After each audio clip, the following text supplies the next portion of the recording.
Welcome back everyone to this section on Python object and data structure basics.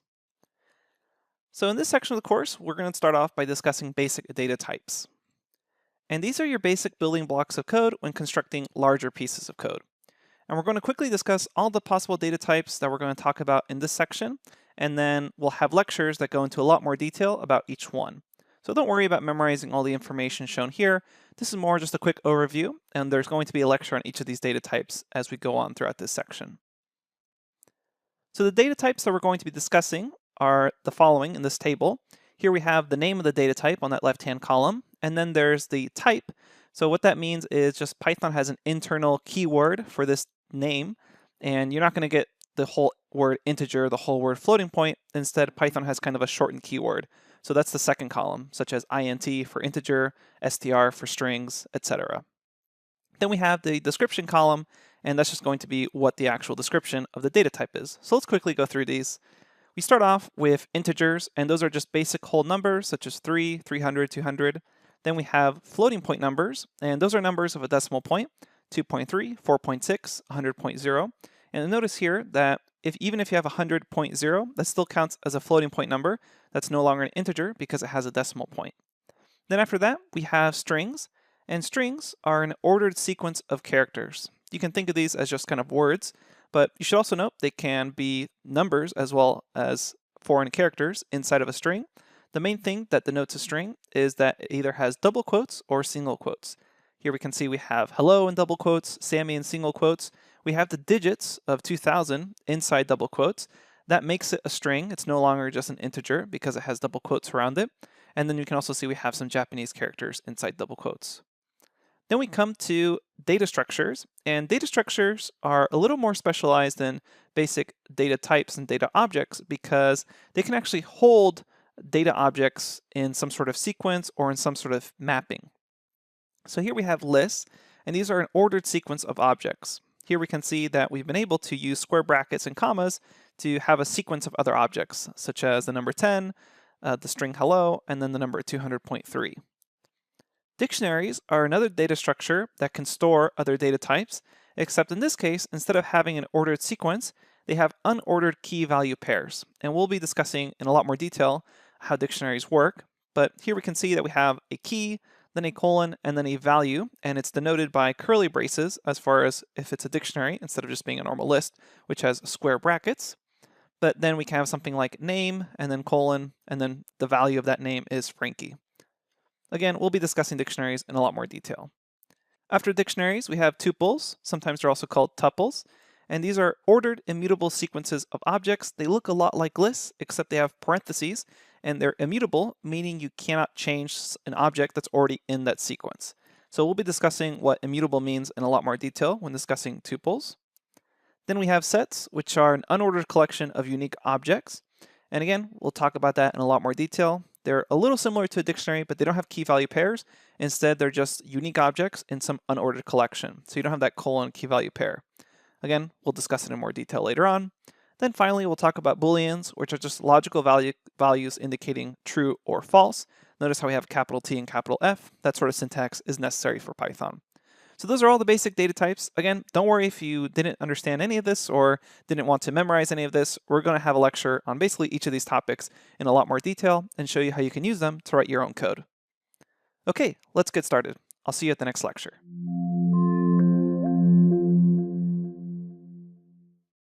Hey everyone, welcome back to this lecture on numbers in Python. We already briefly mentioned that there's two main number types that we're going to be working with throughout the course, and that is integers, which are whole numbers, and floating point numbers, which are numbers of a decimal. We're going to be exploring a little bit of basic math with Python, and then we'll also discuss how to create variables and assign them values. Let's open up a Jupyter Notebook and get started. All right, so before we actually start typing any code, I wanted to briefly mention that if you ever want to toggle this toolbar or this header on or off, you can just come here, click View, and then select Toggle Header or Toggle Toolbar to turn them on or off. And typically, during the lectures, I'll have them off, so we have as much space for coding as possible. Let's start off by just going over some basic math, which is pretty straightforward, and it's basically just using Python as a calculator. If you want to do addition, it's just an addition sign or a plus sign, 2 plus 1. If you want to do subtraction, that's just a dash or a minus sign, 2 minus 1. you can use an asterisk for multiplication, so 2 times 2. And if you want to perform division, that's just a /, so 3 divided by 2 is 1.5. Okay, now let's take a little bit of time to discuss a mathematical operation that you may not have seen before. It's the modulo or mod operator, and basically what this does, it returns back the remainder after a division. For example, if we were to do 7 divided by 4, we get back 1.75. And if you were to do this kind of using elementary school mathematics, you would say 7 divided by 4, 4 goes into 7 one time with a remainder of 3, because 4 plus 3 is 7. Let's imagine you actually just wanted to know that remainder, the actual number 3. In that case, you can use the mod operator, which is a percent sign. So we're going to say 7 mod 4, and it returns back 3, because 7 divided by 4, it goes in one time evenly with a remainder of 3. So for example, we could do 50 mod 5, and if 5 goes into 50 evenly, then we get back a remainder of 0, which is nice because it's a way to check if a number is evenly divisible by another number. That's a really convenient check when you want to check if a number is even or not. So let's imagine we have an odd number, 23, and we want to know if it's even or odd. Well, I could just look at it, but maybe sometime in my code, it's disguised as a variable, and I really need to quickly check if it's even or odd. One way I could do this is simply with a mod 2. And I know that if mod 2 results in something other than 0, then we have an odd number. Because if I have an even number, then when you divide it by 2, there should be no remainder, or the remainder should be 0. So that's the mod operator. Again, it just gives you back the remainder after you perform a division. Let's continue with everything else about arithmetic. You can also perform powers. So you can do something like 2 to the power of 3. So that's just 2 asterisk signs in a row. So 2 to the power of 3, that's 8. And then we can also perform order of operations. Let's imagine that I have the following equation. 2 plus 10 multiplied by 10 plus 3. If I run that code, I get back 105. But what if I wanted to actually have 2 plus 10 occur first, then multiply that by the result of 10 plus 3? Right now, we're following basic order of operations with math, which is going to perform this multiplication first before it does this addition. So it's performing 10 times 10, 100, plus 2, plus 3. So to have our operations happen first, the way we want them, we can use parentheses. I can say 2 plus 10 multiplied by, and in parentheses, 10 plus 3. And if I run that, I get back 156 the way I want it. Okay, so that's the basics of arithmetic and using Python as a calculator. Hopefully it was pretty straightforward. Coming up next, we're going to expand on this by showing you how you can perform variable assignments. That is to create your own variable name and then assign an object to it. We'll see you there at the next lecture.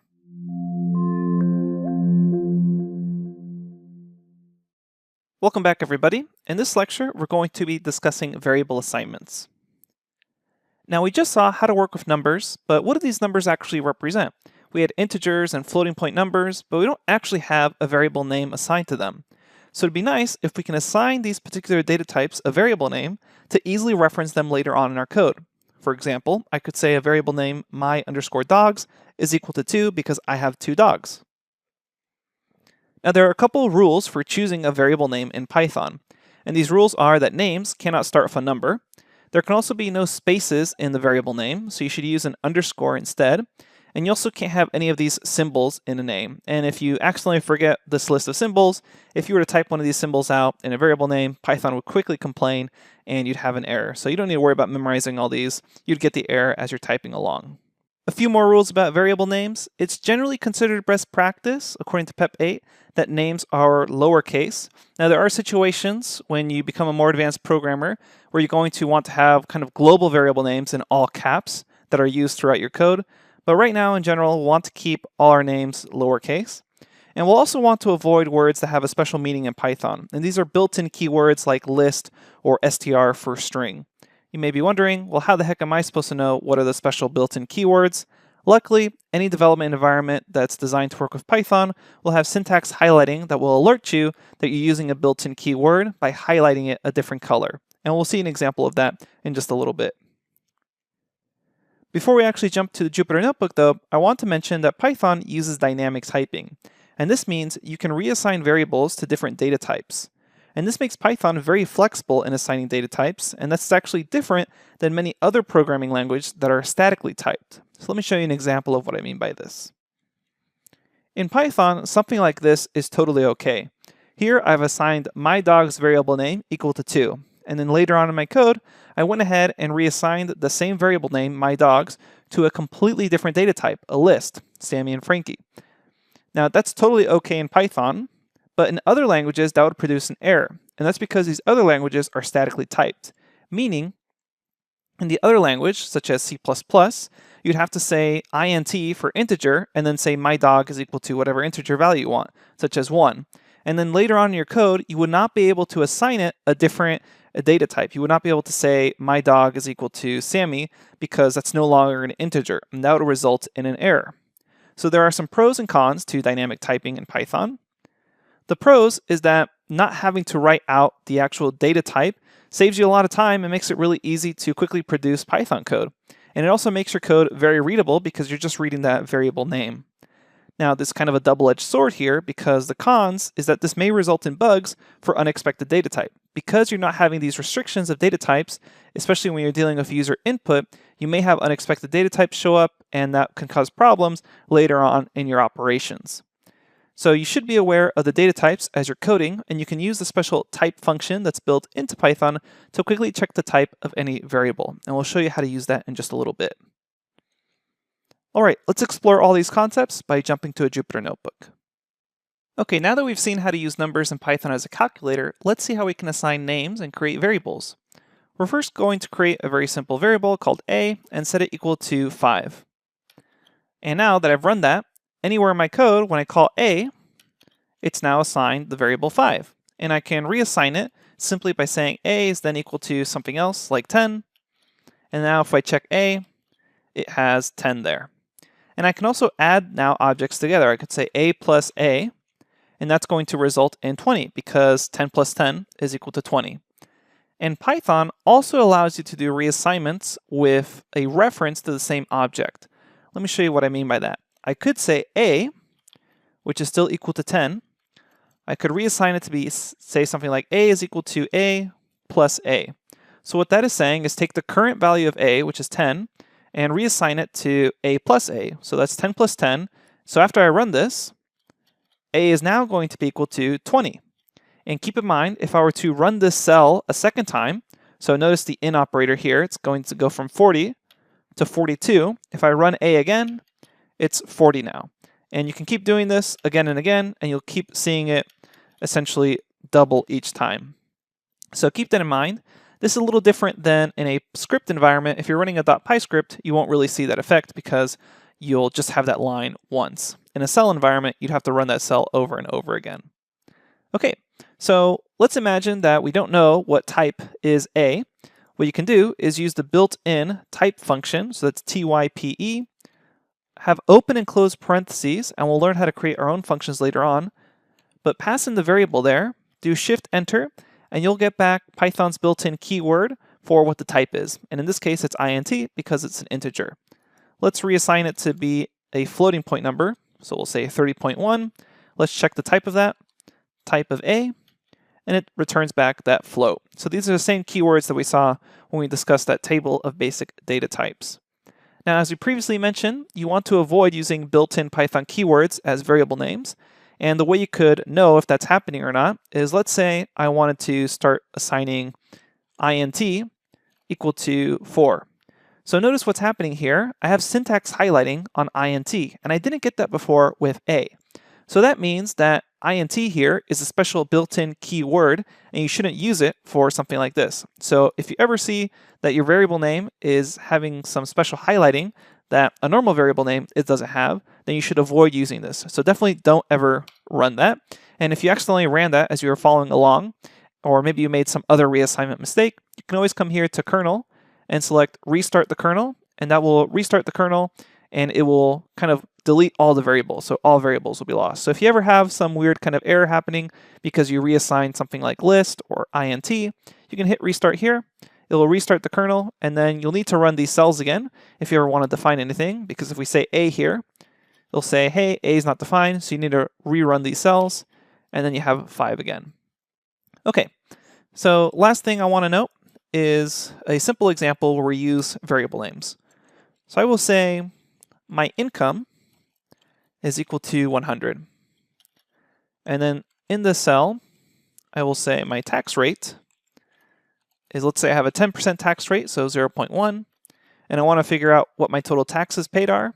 I will say my taxes is equal to my income times my tax rate. So I have that, and now let's check what my taxes are. How much do I owe? I'll check my taxes, and there I have 10.0. So now I can perform logic with variable names. And this is a lot more readable than just using integers or floating point numbers, because now I have this nice, almost English sentence that says my taxes is equal to my income times my tax rate. Okay, so we've learned some basic numbers in Python, we've learned how to do arithmetic, and we've wrapped it up by learning how to do variable assignment in Python. Up next, we're going to learn about strings. I'll see you there.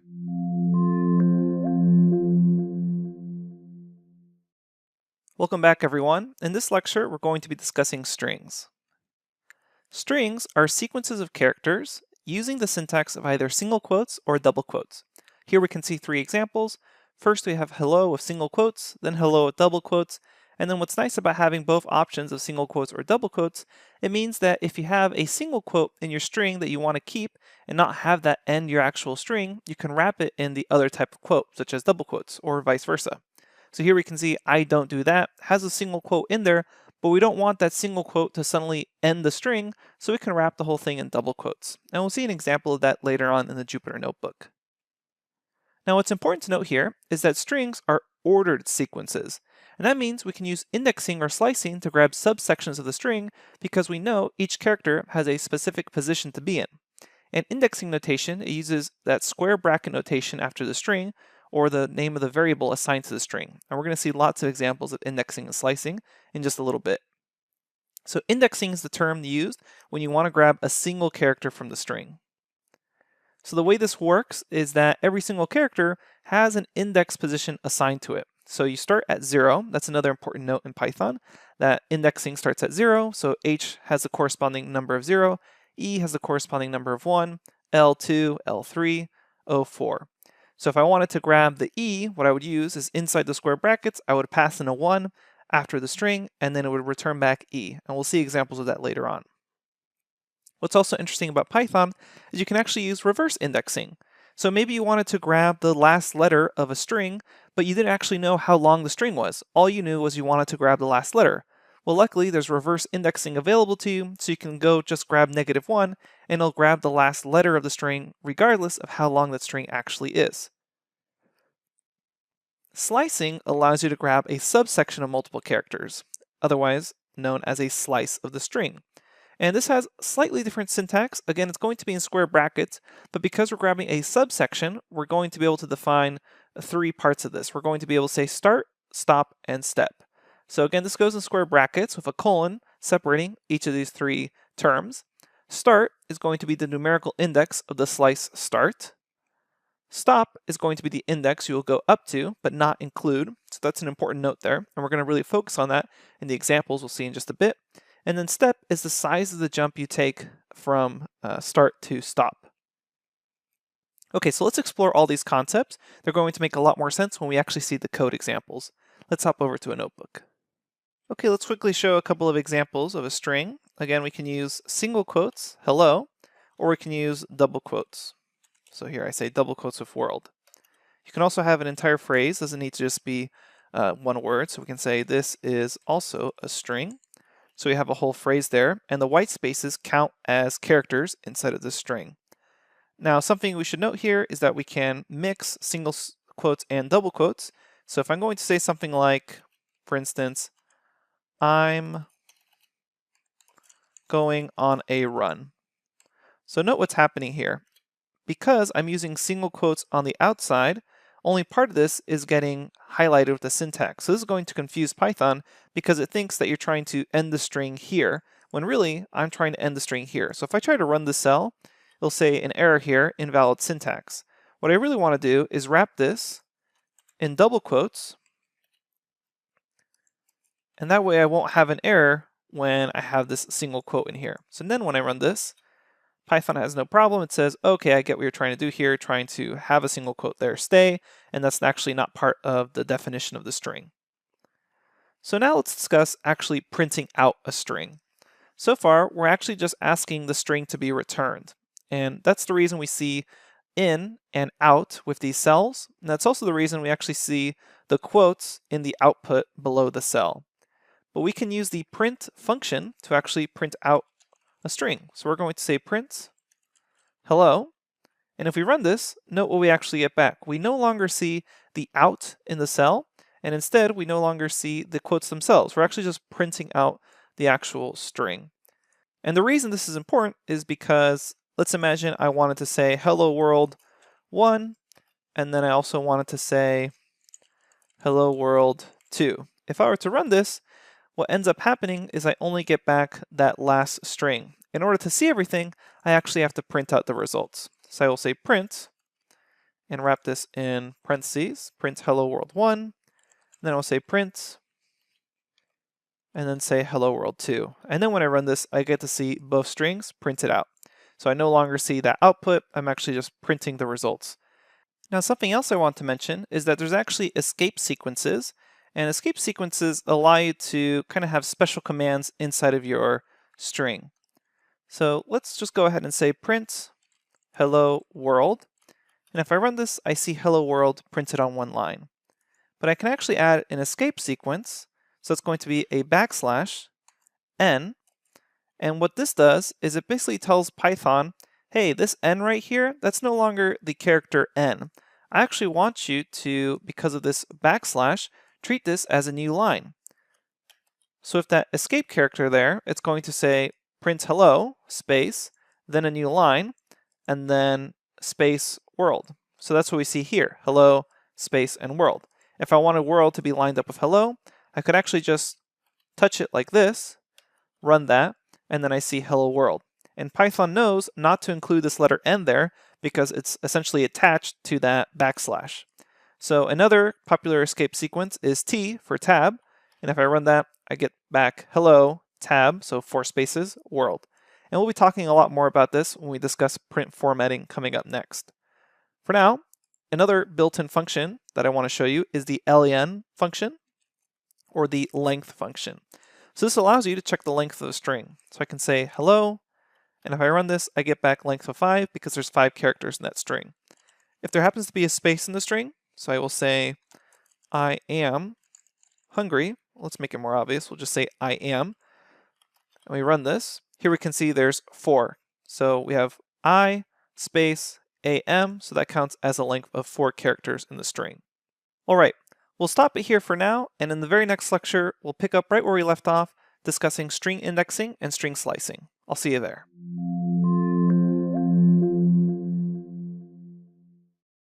Welcome back, everybody. In this lecture, we're going to continue right where we left off last time, but we'll be discussing string indexing and slicing. Indexing, where we grab a single character, and slicing, where we grab a subsection of that string. Let's jump to the Jupyter Notebook and get started. Okay, so to start this all off, I'm going to create a variable called myString, and I'm going to set it equal to the string hello world. So notice there's a space in there between hello world. I run this, and let's check to make sure. Okay, so we have hello world there, ready to go. Now, let's imagine I wanted to grab a single character from this string. In that case, I want to use indexing. So what we do is we call the variable name, we have square brackets off of it, and let's imagine I wanted to grab the first character, that is capital H, then I pass in a 0, because indexing starts at 0, and that allows me to return that first character, H. Let's try to grab another character. Let's say we want to grab R, so let's count this out. myString, and we want to count from 0, so that's 0, 1, 2, 3, 4, 5. So notice the space counts. 6, 7, 8. So if I pass an 8 there, it should return R. Perfect. So again, this is known as indexing. Now let's imagine we wanted to grab this letter L. Well, there's 2 ways I could actually do this. I could say myString at 9, because that's right after that R. The other way I could do it is using the reverse indexing we previously mentioned. So starting at 0 from h, I can go backwards in the string, so that d is -1, and that means this L is -2. So if I say my string -2, I will actually get back that L. And then if I keep going backwards in the string, I'll get back that R, which is right before the L. So I will get back this R right there. So you can use both positive index positions and negative index positions to grab elements or characters from the string. And that's really useful again because oftentimes you'll have a variable string, maybe it's someone's name, and you don't know how big that name is, but for whatever reason you want to grab the last letter of their name, then you can always just use -1, and you know that's the last letter of the string. Okay, let's go ahead and continue to discuss slicing. So slicing is a little more complicated because we're grabbing a subsection of the string. So that's more than one character typically. Let's review our string. Oops, my string here is hello world. And I'm going to redefine my string, just so this is a little easier to follow, as A, B, C, D, E, F, G, H, I, J, K. So just kind of a string of the alphabet there. We'll redefine it. And now I have this string of the alphabet. So let's imagine that we wanted to grab a subsection of a string that started at a particular index and then went all the way to the end. Well, the way we could do that is we would say my string, square bracket notation, and then we would say the starting index, let's imagine we want to start at the letter C and then go all the way to the end. So C is at index 2 because it's 0, 1, 2. So what I do is I pass in 2, and if I just do that, it gives me back the letter C. But if I want from C all the way to the end, I can say colon, and that indicates starting at index 2, colon, go all the way to the end, and there we have CD all the way to K. Okay, now let's imagine kind of an opposite situation where I want to grab everything up to a particular index. Then I could say my string, colon, and let's say I wanted to grab A, B, and C. So starting at the very beginning, go ahead and grab all the way up to essentially letter D here. So we'll say 0, 1, 2, 3, pass in 3 there, and then we run this and we get back A, B, C. Now this is sometimes confusing for students because if we check out my string, technically we have the D at index position 3 because it's 0, 1, 2, 3. What you should note here is that the stop index, this term right here for 3, which only returns back A, B, C, that stop index is basically saying go up to, but not including that index position. So go up to the letter D, but don't include it, which essentially says A, B, C. So keep that in mind as you're kind of playing around with slice notation. This stop is up to, but not including. Okay, let's combine these two ideas of a starting index and a stop index by trying to grab a subsection of a string that's in the middle. For example, let's try to grab D, E, F from the middle of the string. The way we can do that is we say my string, open square brackets, and then we start off with our starting index position. In this case, it's at letter D, so that's 0, 1, 2, 3. Then we say colon, and then it's going to go up to the index position of G here, because I just want D, E, F, so we're going to go up to, but not including G. So that's 0, 1, 2, 3, 4, 5, 6. And now if I run this, I get back D, E, F. So let's practice this one more time by trying to grab another subsection of the string. For example, let's try to grab just B and C, these two letters, B, C. So the way we can do that is we'll type out my string, open and close square brackets.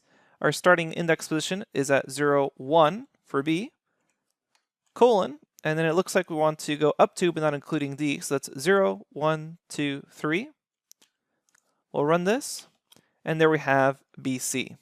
And I would encourage you to try to grab a subsection. So choose the subsection of the string and then see if you can grab it.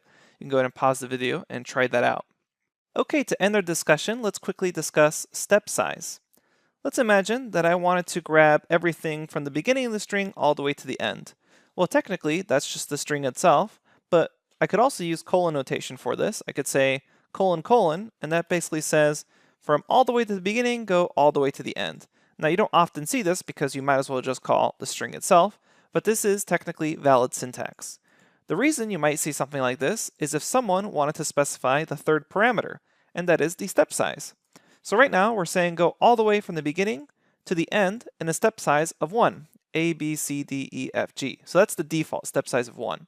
However, I can change that by providing a number such as 2, and that says go in jumps of 2. So from A, go to C, to E, to G, to I, to K. So if I run this, I get back A, C, E, G, I, K, because I'm jumping in a step size of 2. And we can increase this to be a step size of 3, and then we'll get from A, jump to D, jump to G, jump to J, and then there's no more letters to jump to because we're jumping in a larger step size. So that's how step size works, and you can combine this with a start and stop as well.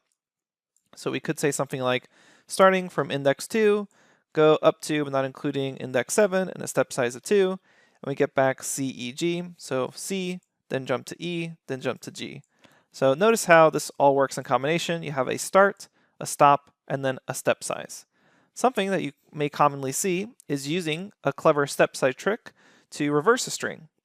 And what you can do is say my string, and then say from all the way to the beginning, all the way to the end, take a step size of -1. And what that does is it actually reverses your string, because you're saying from all the way to the beginning to all the way to the end, go and take a backward step, which is then K, J, I, all the way to the end. So this is kind of a little Python trick. Often in interviews, people ask you to reverse a string, and they kind of get annoyed by Pythonistas because they quickly just do this nice kind of slick one-liner instead of doing a for loop. But I just want you to be aware of that. Typically in our code, we won't really be using this too much because it's more of a trick, but again, a very useful one at that. Okay, so that's it for slicing and indexing. Coming up next, we're going to discuss a little bit about some useful string properties. We'll see you there.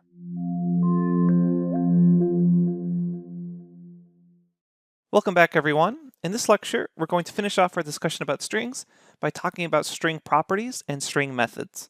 Let's jump to a notebook and get started. The first thing we're going to discuss is the immutability of strings. And immutability, it stems from the word mutate, basically means immutate, or you cannot mutate or cannot change. I'm going to show you an example of this. Let's create a variable called name and set it equal to Sam. Now let's imagine we want to change this name to Pam, so change the S for a P. Well, you may think that you would do something like this. Say name, index at 0, and then just set it equal to P. Now for strings, unfortunately, you can't do this. If you try to run this code, you'll get an error because strings are immutable, meaning a string object or str object doesn't support item assignment. So you can't grab one of these characters, one of these elements in the string, and then try to reassign it this way. Strings just don't work that way in Python. Later on, we'll learn about other data types that do support item assignment. All this means is that if we do want to reassign this S to be a P, we basically have to create a new string. And we can do that with concatenation, that is kind of merging two strings together. So I'm going to comment this out, and to create a comment, you just put a hashtag in front of it. And if you run this, you won't get anything out. So basically anything with a hashtag is just commented code that doesn't get run. Let's explore this example of trying to create the string Pam using what we already have about name. So the first thing I want to do is try to grab A and M. So let's use the slice notation that we learned about earlier. We're going to start at index 1 and then go all the way to the end. So let's check that. Okay, so that's AM, perfect. So we'll assign this to something like last letters is equal to name 1 all the way to the end. So then if I take a look at last letters, again I can use tab to autocomplete here. It says AM. And now what I can do is I can concatenate P to last letters. And the way you do that is with the plus sign. So we can say P plus last letters, and then we get Pam. So this is known as string concatenation. Let's explore a couple more examples. I'm going to say X is equal to hello world, and then I could say X plus it is beautiful outside. And then if I run this, I can see hello world, it is beautiful outside. Something to keep in mind is note that there's no space here because there was no space at the end of world and there's no space at the beginning of it. So what would be nice is if you add a little space there, so when you run this again, hello world, it is beautiful outside. Now if I do this multiple times with a reassignment, so I could say X is equal to X plus it is beautiful outside. Now when I run this, I've redefined X, So I can see now, hello world, it is beautiful outside. If I accidentally ran this cell more than one time, I'd add in it is beautiful outside a second time. So if I run this again, notice how my in numbers are going to change right next to the cell. Now it says, hello world, it is beautiful outside, it is beautiful outside. And we could keep doing this, and you keep adding it on. So this is string concatenation, and it allows you to quickly put strings together. There's also multiplication you could do to kind of do multiple string concatenations at once. Let me show you what that looks like. So far we've used a plus sign to kind of concatenate two strings together or merge them together. But if you had the letter equal to z, and you quickly wanted 10 z's, what you could do is say letter times 10, and there you could see essentially someone sleeping here, z, z, z, z, z, 10 times. So that's using multiplication with letters, and then that's using a plus sign with letters. Something to keep in mind when you're performing string concatenation or string multiplication is that you're going to get errors if you try to concatenate a number with a string. I want to show you what I mean by that. Imagine we're doing 2 plus 3. If we run this, we get 5. That makes sense. If we do 2, the string 2 plus the string 3, now that they're strings, it's not going to add them together. Instead, it's going to perform concatenation. So here now we get back the string 23. And this is a callback to dynamic typing where we had to be really careful about the data types. So keep this sort of problem in mind that your user may end up putting in strings, and then later on in your code, if you start adding them together, you may end up with an unexpected result like 23 instead of 5. So this is a really prime example of both the good and bad of Python's ability to be very flexible. So it's very flexible, meaning you're not getting an error here, but maybe it's a little too flexible because you expected 5 and it gave you back 23. Later on, we're going to learn about a lot more ways that we can kind of prevent these sort of mistakes or errors. Let's continue on by discussing some built-in string methods. So objects in Python usually have built-in methods, and these methods themselves are essentially functions that are inside the object. And later on, we're going to learn how to create our own functions and our own methods. For right now, let's go over just a few useful methods. I'm going to create a new string. Let's call it x and say it's hello world.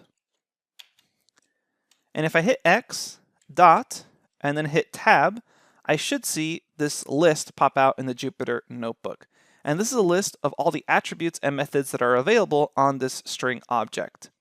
Now again, make sure you've already defined x, otherwise you won't see anything. So make sure you ran that cell that says x hello world, and then in a new cell say x dot, hit tab, and you should see this list.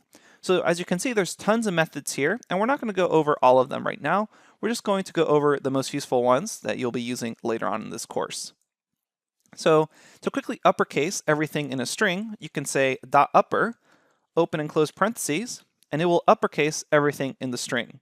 Keep in mind, this method is not in place. That is to say, it doesn't actually affect the original string.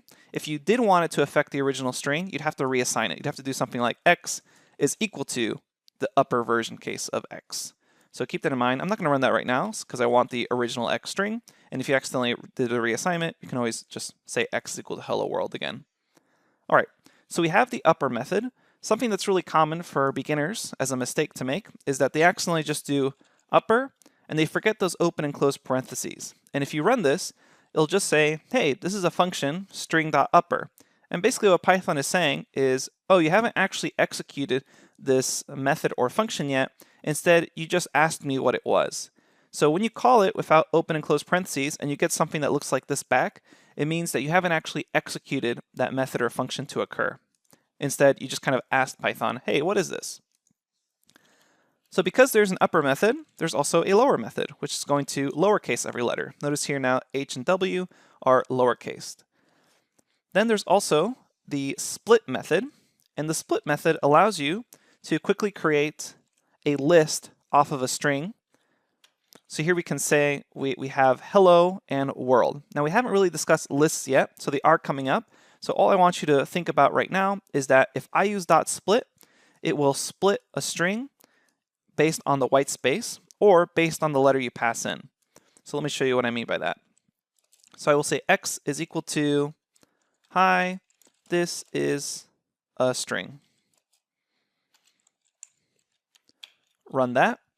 And then if I say x.split, I get back everything split by the white space. So I get, hi, this is a string nicely organized in a list.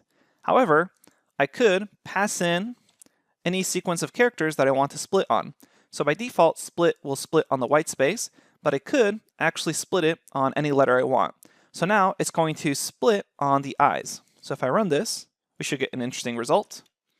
And here it's essentially removed all the i's because it's splitting on them. And now the white space is included. So I get h, and because there's an I there, it removes it and then gets everything until the next I, so space th. And then there's an I there, removes it, gets everything until the next I, which is an S space. So notice that's here, and then so on. Again, another I, and a big portion of string, get an I, and then an NG. So that's how you can use split to quickly create a list out of a string. And we're going to be covering lists in a lot more detail later on. Okay, coming up next, what we're going to talk about is string formatting for printing. There's a lot of useful methods you can use to quickly print out other objects along with your strings. So far, we've only learned how to use print as a basic function where we say print hello, but there's a lot more power to the print function that we haven't actually seen yet, as well as the .format method. So let's go ahead and cover that in the next lecture. We'll see you there.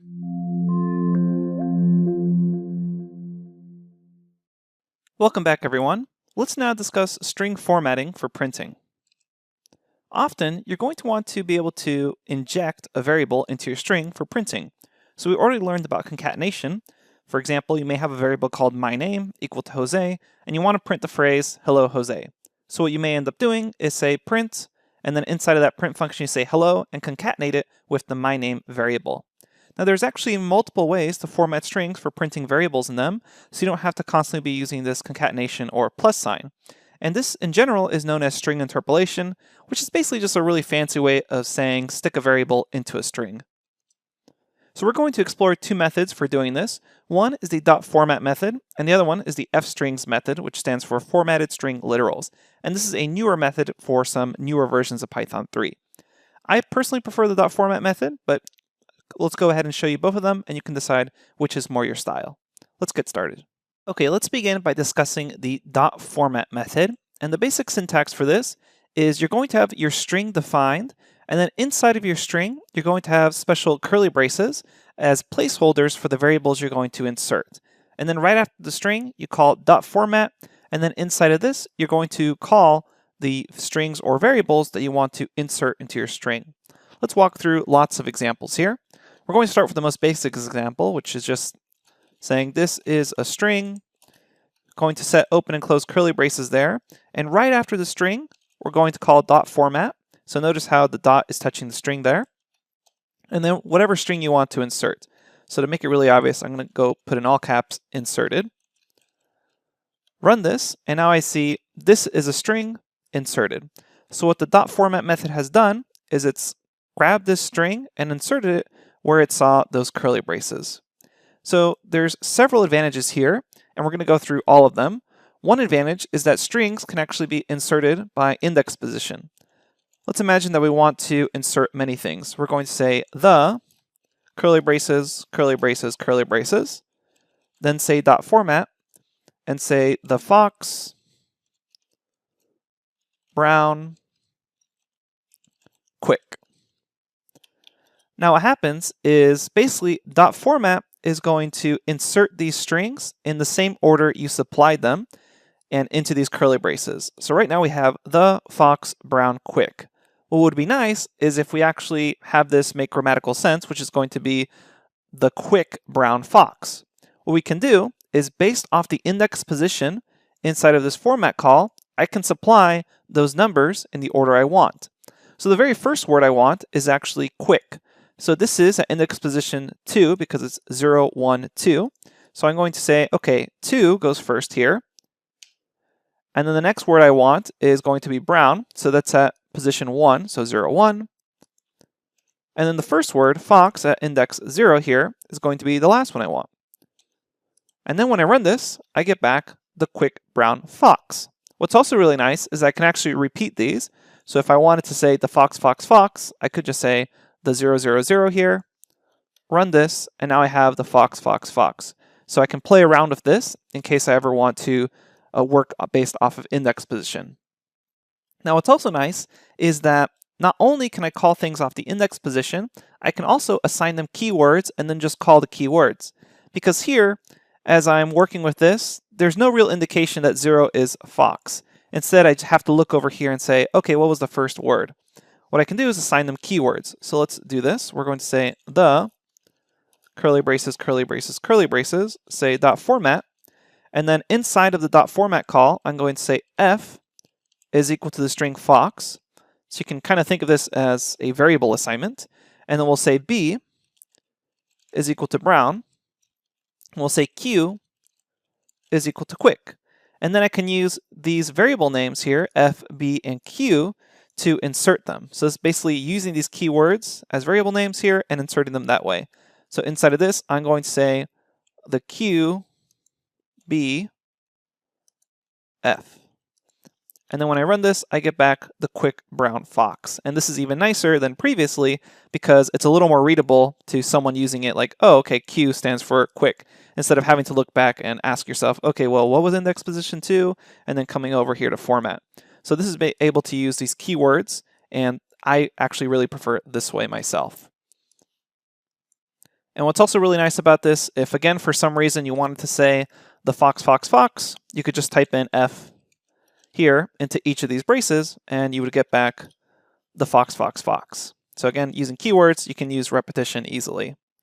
Okay, to finish off our discussion of the dot format method, I want to briefly talk about float formatting with the dot format method. And basically, this allows you to adjust the width and precision of your floating point number. Let's start with an example. We're going to say result is equal to 100 divided by 777. So as you may expect, this result is a number with a ton of decimal points after it.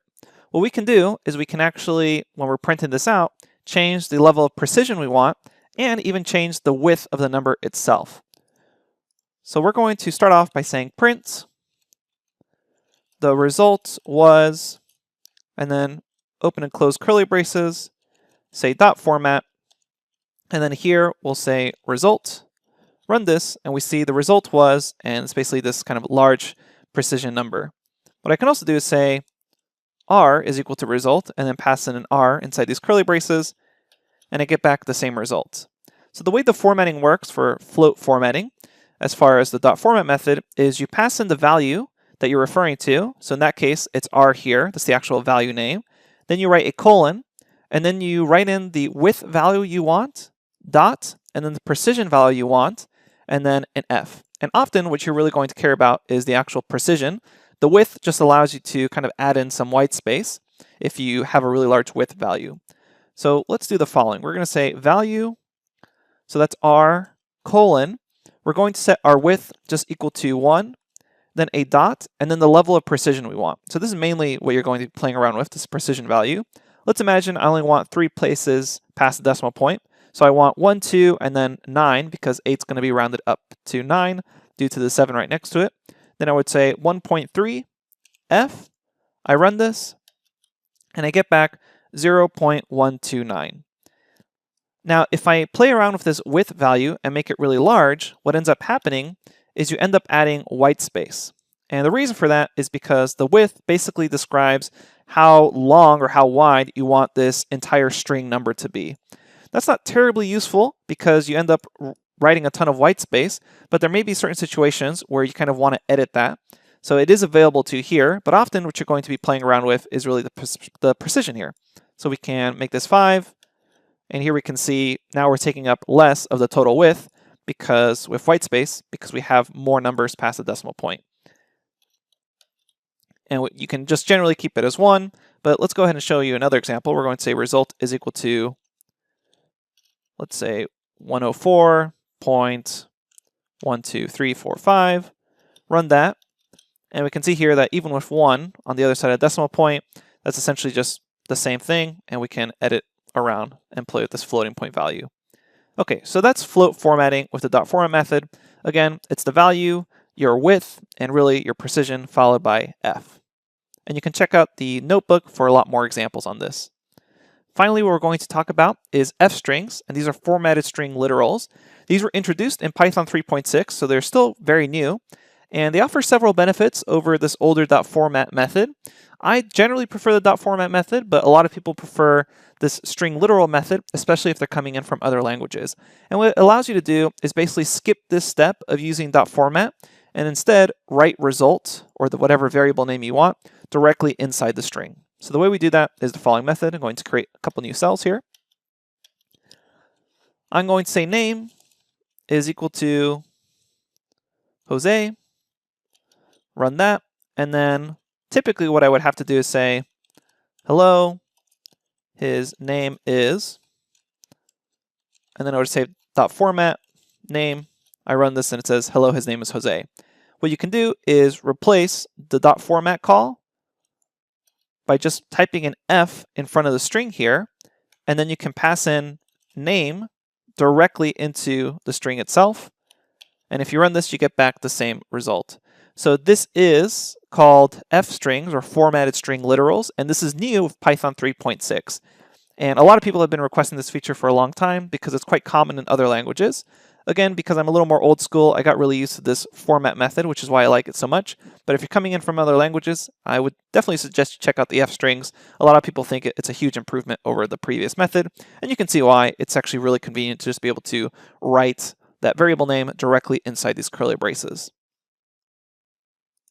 And this works with multiple variables. So let's say name is Sam, age is 3. What we can do is say print f to let Python know it's a f string. We'll say in curly braces, name is, in curly braces, age, years old. And if we run this, we see Sam is 3 years old. So this is a really nice way to very quickly do string interpolation, which is just injecting these variables into the string itself. Okay, those are the very basics of string formatting. We have a lot more examples in the notebook in case you're interested. And we also have examples of some older string formatting methods that technically still work in Python 3, but I would really recommend that you either use the .format method, or if you like this new f-string method, use that as well. I'm going to briefly just show you what the notebook looks like for this lecture. So you can see here we have a ton of string formatting examples for you, formatting with placeholders, which is something we didn't talk about this video lecture because it's quite an older method and I wouldn't really suggest you use it. But you can also see how we can use precision and padding for floating point numbers. We also have a lot more examples with the .format method, inserting objects by index position, reusing them. We also have alignments, precision. So all this stuff, a lot of this stuff we're not really going to use throughout the course, but it is available to you in the notebook in case you want to dive really deep into this topic. So we have lots of examples for you there. Okay. Again, all you really need to know about string formatting for this course is that you can use f-string literals to inject and interpolate strings this way, or you can use the .format method to inject variables that way. Okay, hope that was useful to you. We'll see you in the next lecture.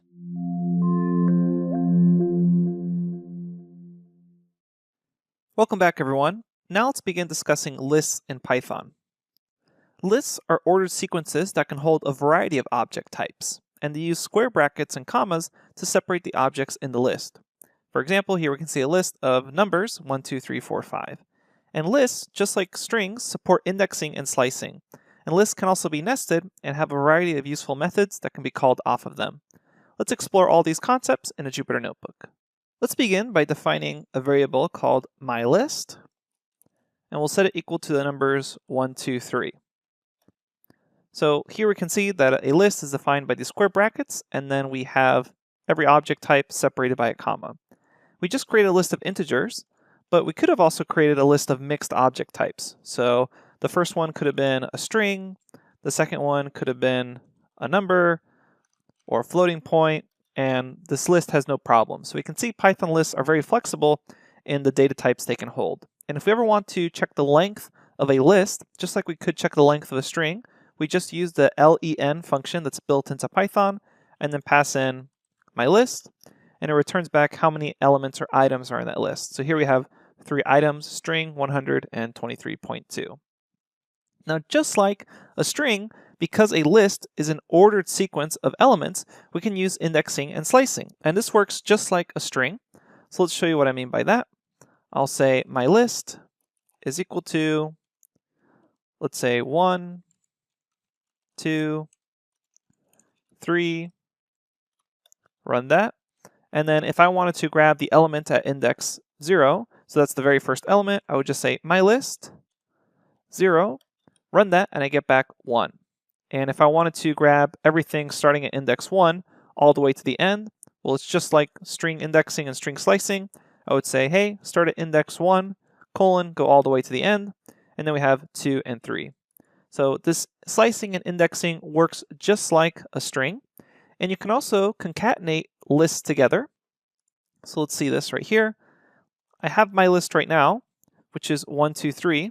I'm going to create another list, which is equal to, let's say, 4, 5.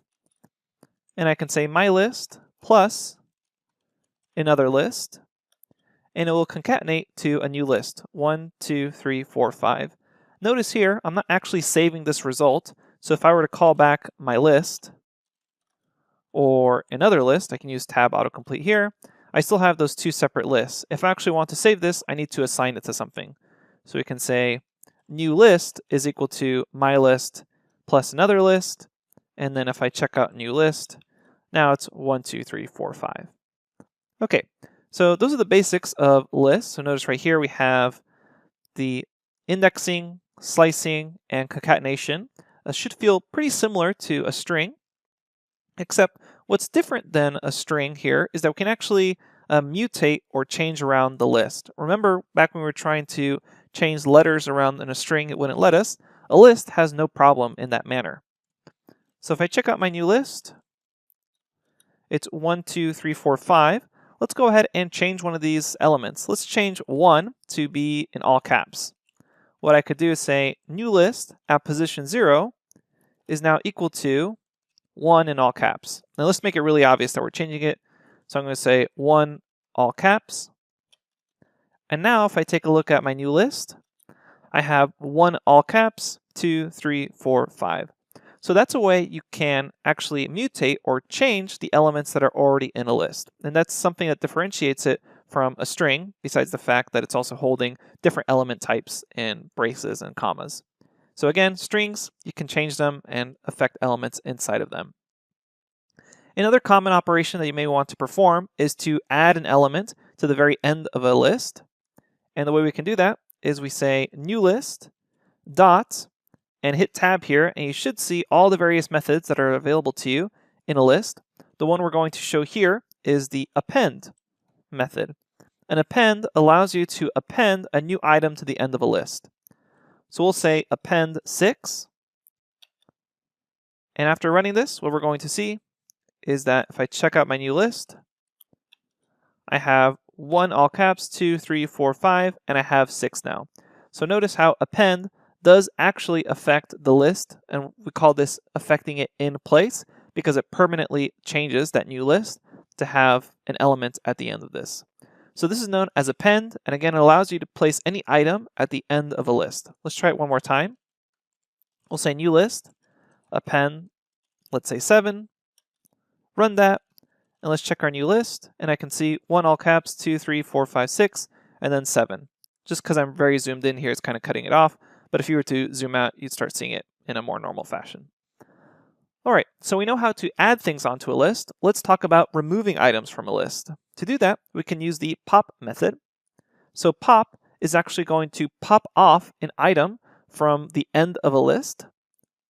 Let's show you what we mean by that. We're going to say new list dot pop, open and close parentheses. Remember, for a lot of these method calls, if you don't have parentheses there and you just run them, it's going to report back, hey, that's the pop function inside of this new list object. If you actually want to call it, then you need open and close parentheses. And later on, we'll discuss the differences between methods and functions.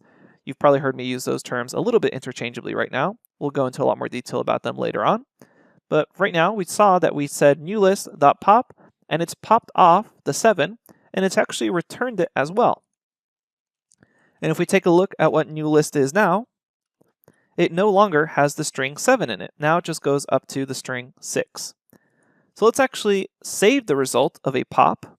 So we can say popped item is equal to new list, and I'm going to say dot pop, and when I run this, what's going to happen is this popped item is now the item that was at the end of that list. So I can copy and paste this popped item, and now I have 6 saved as the pop item, and it's no longer as part of my list. Now, a common question that arises here is, hey, I don't want to remove something from the end of the list.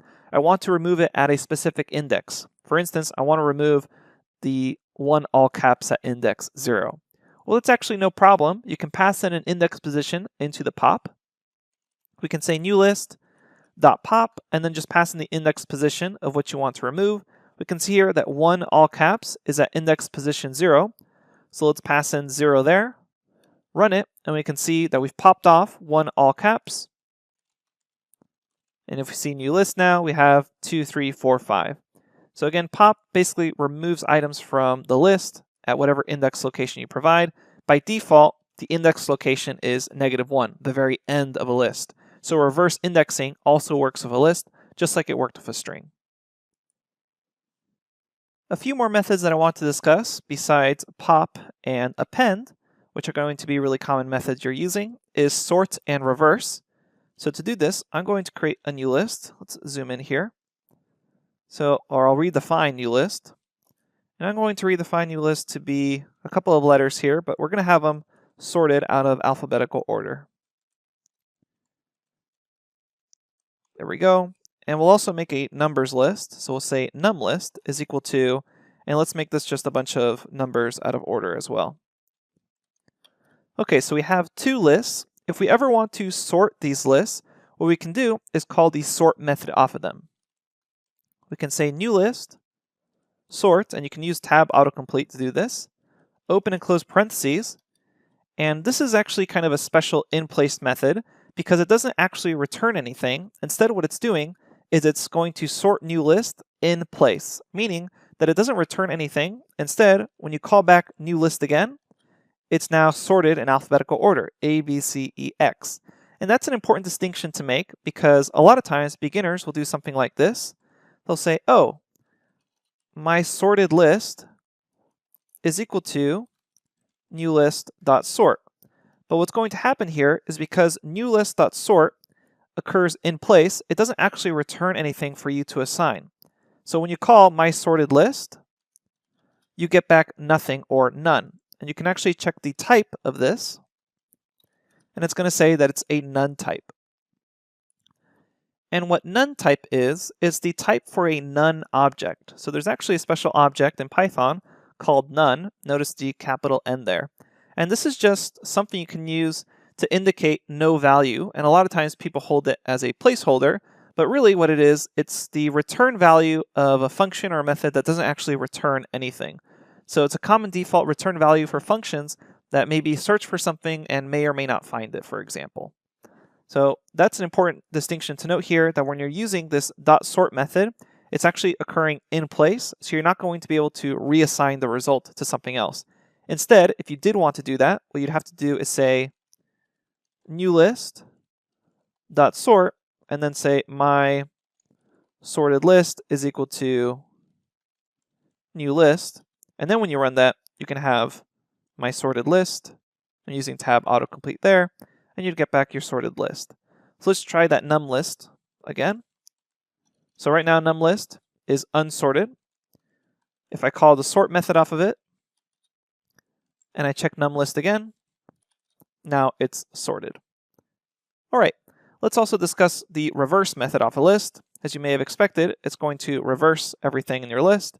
So it's just reverse, open close parentheses, run that, and it's also in place, meaning it doesn't return anything. And when you call your reverse version of your list, now you have 8, 4, 3, 2, 1.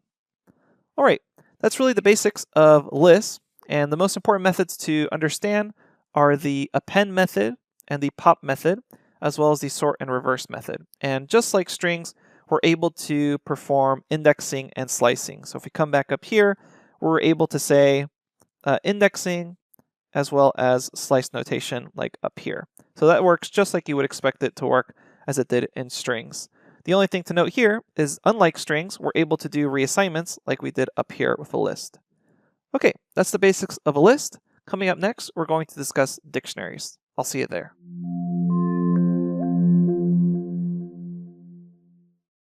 Welcome back, everybody. Now it's time to talk about dictionaries. Dictionaries are unordered mappings for storing objects. Previously, we saw how to store objects in an ordered sequence using a list. But now, dictionaries will allow us to store objects using what's known as a key-value pairing instead. And this key-value pair allows users to quickly grab objects without needing to know an exact index location. Instead, you just call the key and it returns the value associated with that key. And the dictionary syntax uses curly braces and colons to signify the relationships between a key and their associated values. So here we can see the curly braces, and then we have the string key, so key 1, then colon, and then whatever value is associated with that. In this case, we just have a string called value 1, and then we have a comma for the next key value pair. Now the question always arises, when do we choose a list, and when do we choose a dictionary? Well, dictionaries have objects retrieved by a key name, and dictionaries are unordered and cannot be sorted. So a good time to use a dictionary would be when you want to quickly retrieve a value without needing to know its exact index location. Now that's a really nice feature of a dictionary, the fact that you don't need to know where something is in the actual dictionary to call it, you just need to know the key value pair. However, that comes with the con of not being able to sort a dictionary. Because a dictionary has a key value mapping, it means that it's going to insert new key value pairs wherever it deems most efficiently.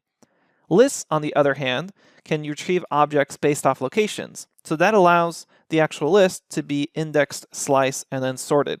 So you kind of lose that functionality when using a dictionary. So you're basically trading off ease of calling and grabbing something from a dictionary very quickly with a key value pair, and you're losing the ability to sort things or have an index location off of them. Okay, let's explore these concepts a little closer by jumping to a Jupyter Notebook. Let's begin by showing you how you can construct a dictionary. We'll start by saying, or create an object, my dictionary, and then we'll have curly braces, and we'll define a key. So keys should be string, and you can call them whatever we want. So we have key 1, and then we have some associated value with that key. For now, we'll stick with basic strings. Then we have a comma, and you can insert a new key value pair. So colon, and then another value for that. Okay, so we have our dictionary here. And then if we call it back, we'll end up getting the entire dictionary. But really what we want to do is grab values from this dictionary. So instead of using index locations, we still use the same square brackets, but now to get a value back, we just pass in the key that's associated with that value. So we can say in my dictionary, pass in key 1, and we get back that value itself. So a good example of a use case for a dictionary may be something like prices in a store. So we can say I have a dictionary called prices, and we can even call it price lookup. So we have this prices lookup dictionary, and we can have different items in the dictionary, such as apple, and then their associated price. So we'll say apples are, I don't know, $2.99, maybe per pound, whatever. These are made up prices. We can have oranges. Those can be $1.99, and then we can have, let's say chocolate. Well, let's say milk because it's a little shorter type. We'll say milk, and that's going to have a price of $5.80. And there we go. So then, with my dictionary, and remember this dictionary could be huge, prices lookup, I would just want to know, hey, what's the price of an apple? I'd pass an apple, run it, and it returns back the actual price. And now, without needing to know any sort of index location, I can easily get the prices of any of these objects using the key value pairs. So that's a really good example of why you would need a dictionary instead of something like a list, because here I have two values that I want to associate with each other and quickly look up the value of one given its key. Now it's important to note that dictionaries are actually super flexible in the data types they can hold. I just showed you how they can hold integers or floating point numbers as well as strings, but they can actually hold lists or even other dictionaries. So I'll just show you this as an example. We'll say D is equal to, we could have K1 be equal to a key, and it could have a number associated with 1, 2, 3. Or the other thing I could do is say K2, and I can actually have this have a list associated with it. So I can say 0, 1, 2, and then I can even do another dictionary inside of this dictionary. This is not that common, but it is supported. So we can say inside key, and then have some other number here, 100. So the dictionary itself has no problem dealing with all of this. And if we ever want to grab elements from this, let's imagine I wanted to grab this list 0, 1, 2. Then I just call D, pass in its key, K2 in this case, whoops, it should be a string. Run this and I get back the list. And then if I wanted to grab this number 100, what I could do is say D, find the associated key for that, K3. And when I run that back, I get back this dictionary. So off of this, I can make another key call. So then I could just say inside key, copy that, run that, and then I get back 100. So notice what's happening here. I'm basically stacking either index calls or key calls to get back the values I want. So let's imagine that I wanted to grab the number 2 here. What I would need to do is say D, K2, which returns back a list, and then I want the item at index 2. So then I could just say 2, and then I grab back 2. And this whole thing can be a little confusing at first, so let me walk through one more example just to make sure this is clear. I will say my dictionary has a key 1, and associated with this key is a list of lowercase letters, A, B, C. I run that, I check my dictionary, key 1, A, B, C, and let's go ahead and try to grab the letter C and make it uppercase, because it's a string.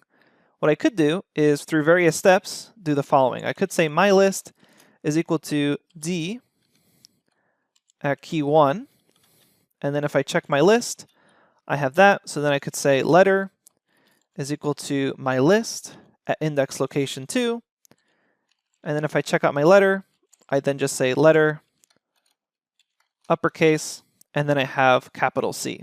So notice all the steps here that I did. I first grabbed the key, then I made that into a list, then I did the indexing off that list to grab the letter, and then I said uppercase off that letter. But I can actually do this all in one step because of how flexible Python is. I could say, okay, grab that key, which returns back the list. So then off of this, instead of reassigning it, I can just keep calling what I want. So then I want to index by 2. There I have the letter C, and now that this is a string, I can call .upper, and there I have uppercase C. So you could do it this way as well, instead of having to do each of these steps. Now you're not going to be doing something like this so often, but you do sometimes leverage the power of dictionaries to be able to hold lists inside of them.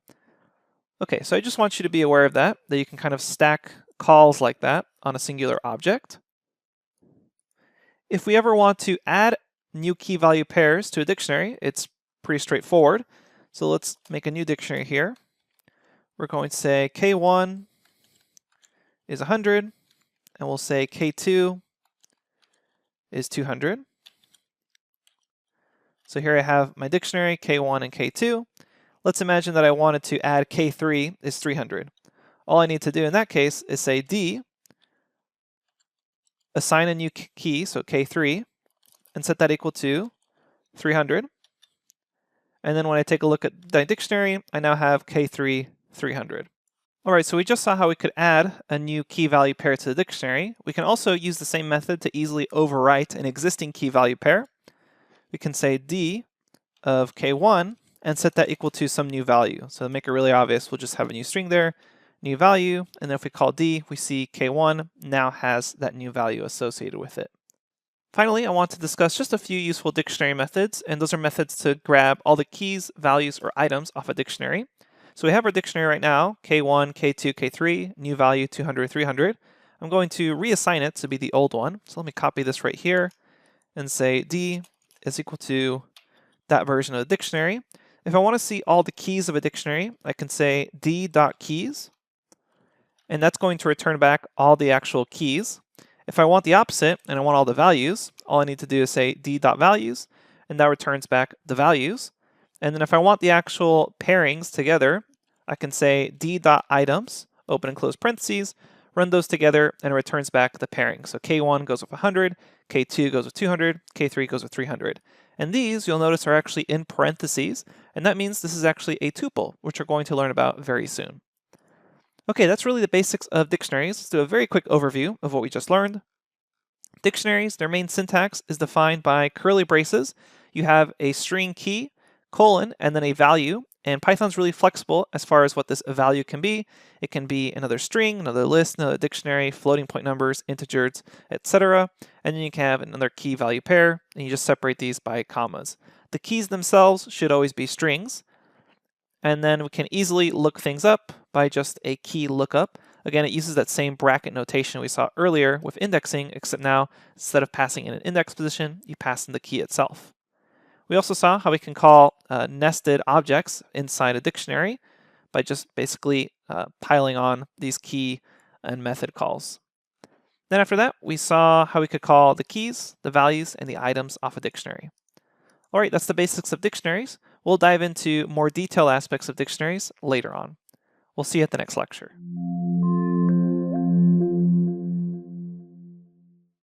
Hi everyone, and welcome to this lecture on tuples, or tuples as some people like to call them.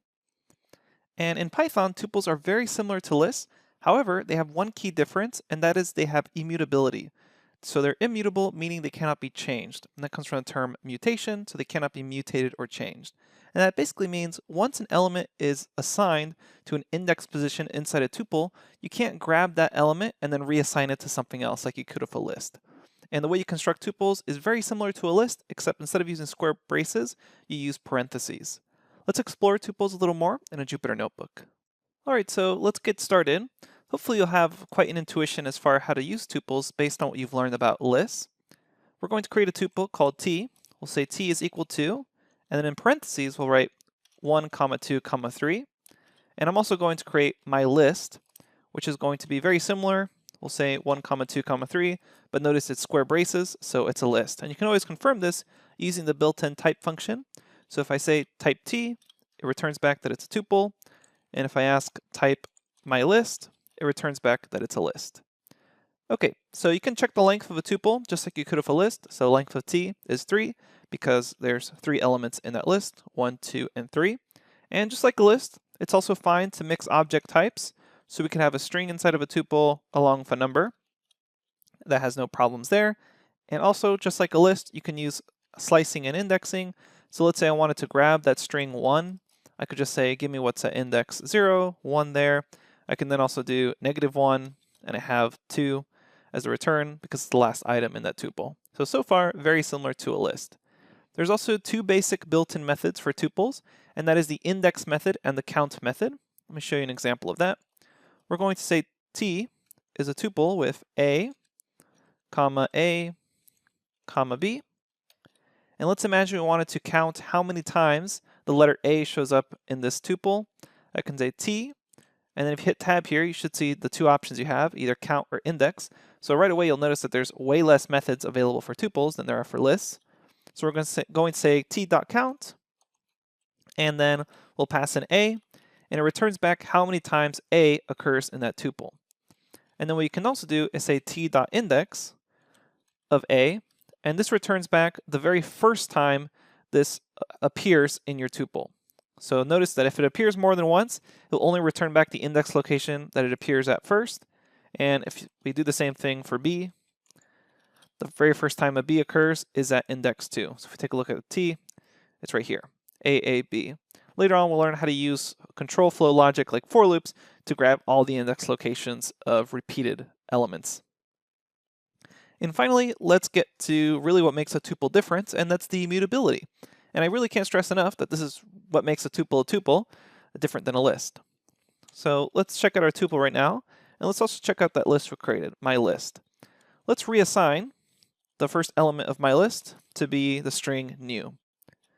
So right now, my list has no problems with that. It says, okay, I'll reassign the first element to be new. If I try to do the same thing with the tuple,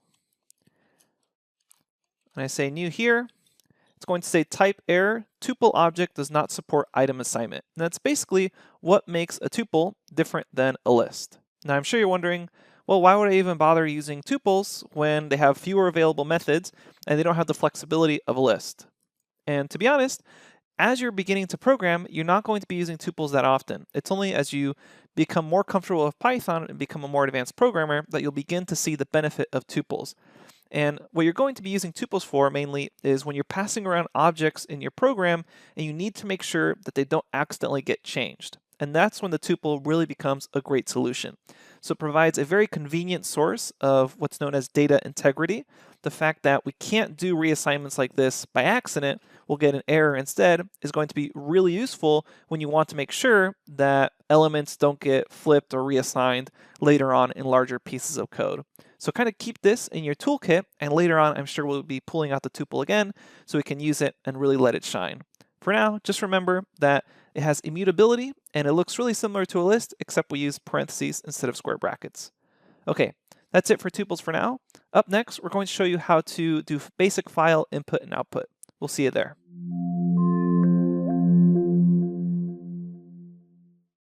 Welcome back, everyone. In this lecture, we're going to very quickly cover what sets are. And sets are unordered collections of unique elements. And this basically means that there can only be one representative of the same object. So you can't have the number 2 in there more than one time, or the letter A in there more than one time. Let's see some examples of how to work with sets in the Jupyter Notebook. To begin, let's create a set, and we can do that by saying my set, or whatever variable name you want, is equal to set, and then open and close parentheses. So right now we have my set, and it's just an empty set, so it returns back set. If we actually want to add an object to the set, I can say my set, and then call the add method, and we can add one object to this. So let's add the number 1. And now if I take a look at my set, I see it has the number 1 there. Now notice it looks like it's a dictionary because of these curly braces, but it's not because it doesn't have key value pairs. It's just unordered collections of any items you want. So let's add in another object here. We'll say my set, add in the number 2, and then if I call my set again, whoops, if I call my set, I get 1 and 2 there. Now let's try adding 2 a second time and see what happens. If I call my set, it still just shows 1 and 2. It doesn't show 1, 2, 2. And this is basically what a set is. It has to be unique values in there. If you try to add a value that's already in the set, it won't repeat it. It'll just say, hey, we already have that value in there. I only accept unique values. So when you're working with sets, it may not be super useful to add them in this manner. Instead, what it's really useful for is maybe casting a list to a set that we only get the unique values.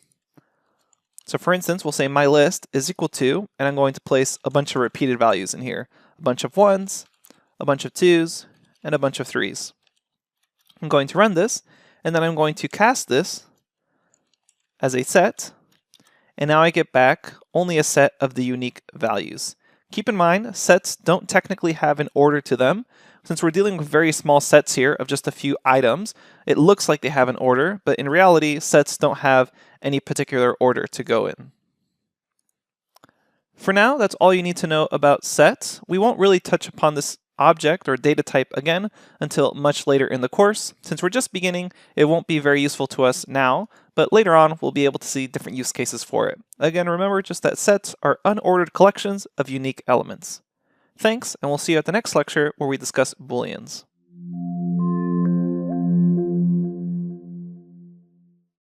Hey there, welcome back. In this lecture, we're going to briefly discuss Booleans. Booleans, in case you're unfamiliar with this term, is basically a term to use for operators that convey either true or false statements. And these are really important later on when we deal with control flow and logic, because lots of times we want to check if a certain condition has happened. In other words, if a certain condition is true in order to execute some code. For example, you may want to check, hey, is my pool empty? If that is true, then go ahead and turn on the water to fill up the pool, or other things of that nature. So that's why Booleans are really important. And a lot of times we won't be dealing with Booleans directly in the terms true and false, but we'll actually have comparison operators and logical operators that return a Boolean value. So let's very quickly show you what these actually look like, and then we'll explore them later on in a lot more detail when they become more useful to us. Let's hop over to a Jupyter Notebook. Okay, so Booleans, there's true and false, and in Python you need to make sure that you have capitalized T in order for it to be true. Otherwise, if you have lowercase t, it's just going to complain, hey, you didn't define this term true because it thinks you're calling a variable. Instead, make sure that you have capitalized T, and it's the same for false. You're going to need to capitalize F for false. So here we have true and false, the main Booleans, and we can check their type by saying type, oops, make sure I capitalize that T, type false, and it says BOOL for Booleans. And Booleans is what we're going to be dealing with when we're dealing with logical code. And a lot of times what we're going to be doing is working with comparison operators to create booleans. And we're going to go over all the comparison operators later on in this course, but to show you a very simple example, there's comparison operators that check if something is greater than something else. So we can say, hey, is 1 greater than 2? So just a simple mathematical expression there. And it returns back a boolean false. 1 is not greater than 2. And then you can do other things like check for equality with 2 equal signs instead of just a single equal sign. So is 1 equal to 1? Run that and it returns true. So these are called comparison operators, and we'll be showing you all of them later on in this course, but we first have to tell you what they actually are returning, which are booleans. All right, so those are booleans, just simply true and false, and the type is BOOL. They'll be critical later on in this course. And finally, I want to mention that we can use the none keyword as a placeholder for an object that we don't want to assign yet. So maybe later on I want to assign B to something in my code, but for right now I just need to have a placeholder for it so I don't get this error of, hey, B is not defined. What I can do is say B is equal to none, notice the capital N there, and it's a none data type. And we've actually seen that before when we were dealing with in-place methods off a list. Remember that when we sorted a list in place, it returned back none, so when I type B here, I don't see anything out, but then what's nice is I also don't see that error of it not being defined. Okay, that's really the basics of Booleans. We're going to work on this a lot more later on in the course. I'll see you at the next lecture.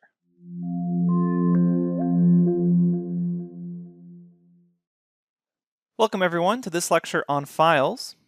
And before we finish off this section of the course, we already learned about all the basic data types.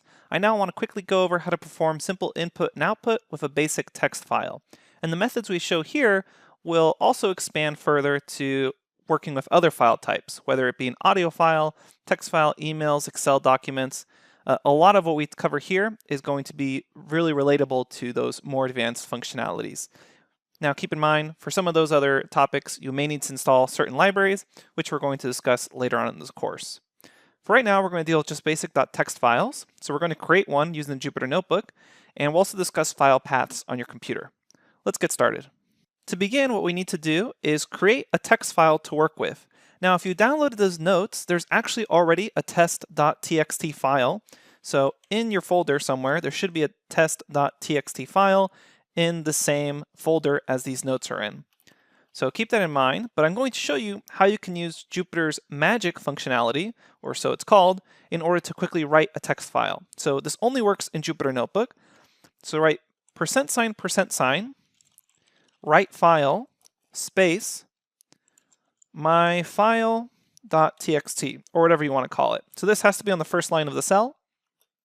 And then here you can just write plain text of whatever you want is in the cell. So I can say, hello, this is a text file. This is the second line. This is the third line. Let me make sure I spell that right. So again, this only works in a Jupyter Notebook. If you don't have Jupyter Notebooks, maybe you're working in Sublime Text Editor, go ahead and just write this into a file and save it as a .txt file in the same location as wherever your scripts are running. So we're going to run that, and you should see successfully wrote my file.txt file. And now what we can do is actually open up and play around with these files. Now it's a very common mistake to accidentally either write the wrong name of the file or save the file in the wrong directory. So let me show you what that typically looks like. We'll say my file is equal to, and we use the open function. And in this case, I know my file.txt is there because I can just write my file.txt, and we need to write this as a string. So write that, and then we'll get no error because it happens to be there. If I ask for a file that is not there, we'll say my file is equal to open, and we'll say, whoops, wrong txt. So I definitely know there's no file there. If I run this, we'll get a file not found error. So this is a really common error. It's called error number 2. No such file or directory. Whoops, wrong.txt. So there's really only two possible ways to get this error. One way is that we accidentally passed in the wrong file name. So in this case, I wrote whoops, wrong txt file. So that's the wrong file name. The file name should have been myfile.txt. Now, the other possibility is that I actually didn't provide the correct file path. And we'll discuss that more later on in this same lecture. But maybe you have whoops, wrong.txt on your computer, but it just doesn't happen to be saved in the same location as your Jupyter Notebook. To know where your Jupyter Notebook currently is, you can type pwd into a cell, run that, and that will print your working directory. So this directory is where this notebook is currently located, and that's the same location that any .text files you want to work with should be saved. Later on, we'll show you how to call a text file from any location on your computer, but for right now, make sure that the text file you're working with is saved to the same location that is output when you type pwd. All right, continuing on, we know that myfile.txt is in the same location because we use this special command to write it there.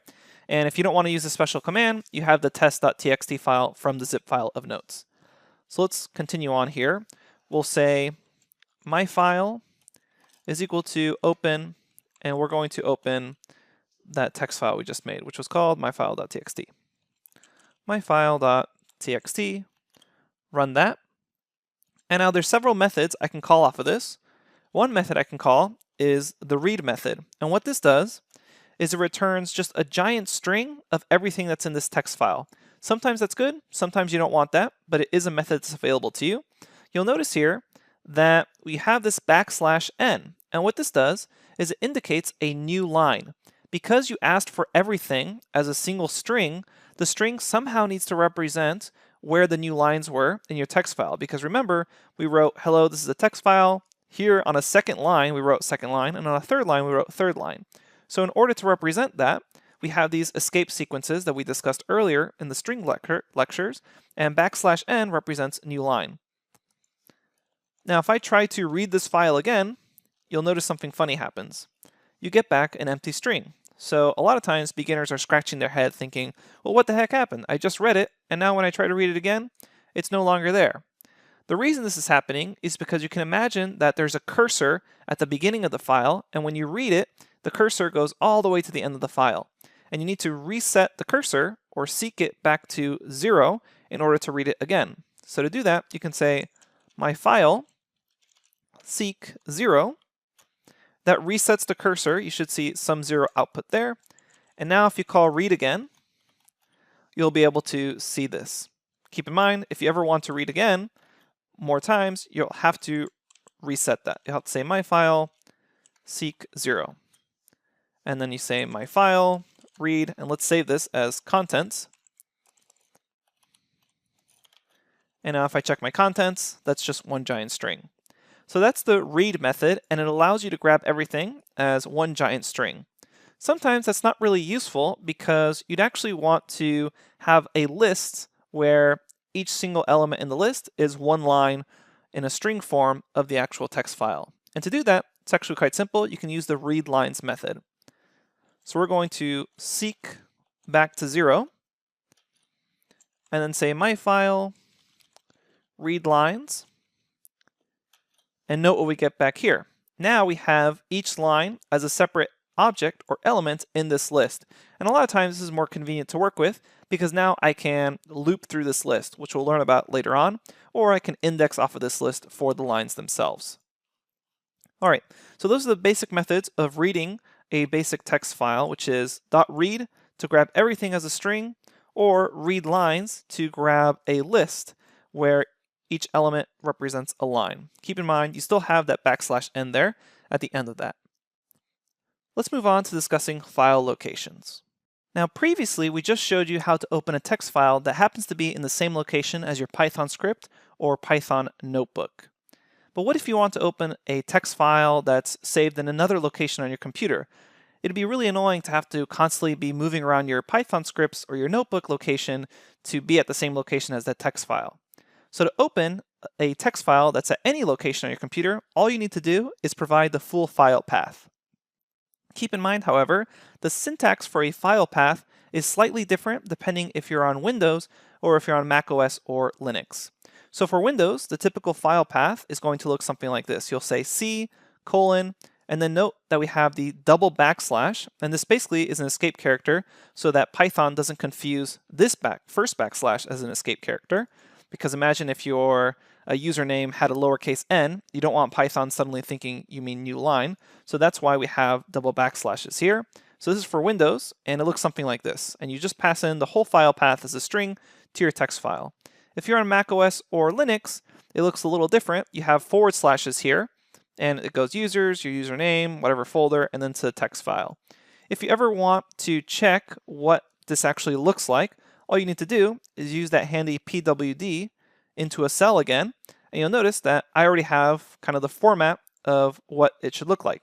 I'm running this on a Windows computer right now, so it shows me what the format is, and then from there I can copy paste and then play around with this, add folder paths, etc. in order to grab the right text file. To finish off this discussion of files, I want to mention best practices for opening files. Right now, we opened this file and we called it my file, but technically because it's open, we actually have to close it. We have to say myfile.close in order to not get any errors, because let's say you opened this file somewhere else on your computer and you were trying to delete it, you'd get an error saying, hey, Python is still using this file, and you'd have to actually manually close it once you were done working with it. To avoid any such errors, what you can do is use the special with statement. And it looks like this. You'll say, instead of saying something like this, let's first see the old way, which was my file open test.txt. So that was the old way of doing things. And I believe it was called myfile.txt.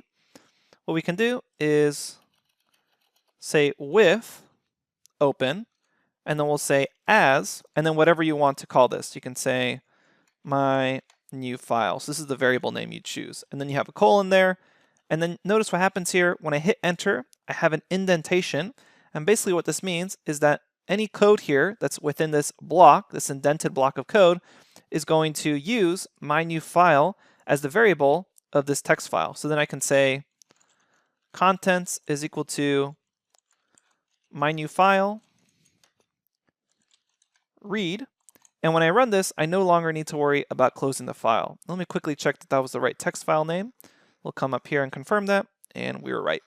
Okay, so let's run this and see what happens. So I run that, and now I no longer worry about closing the file, and I can still grab the contents that were in this block of code. And we're going to get used to this idea of these indented block of codes a lot more in the next section of the course.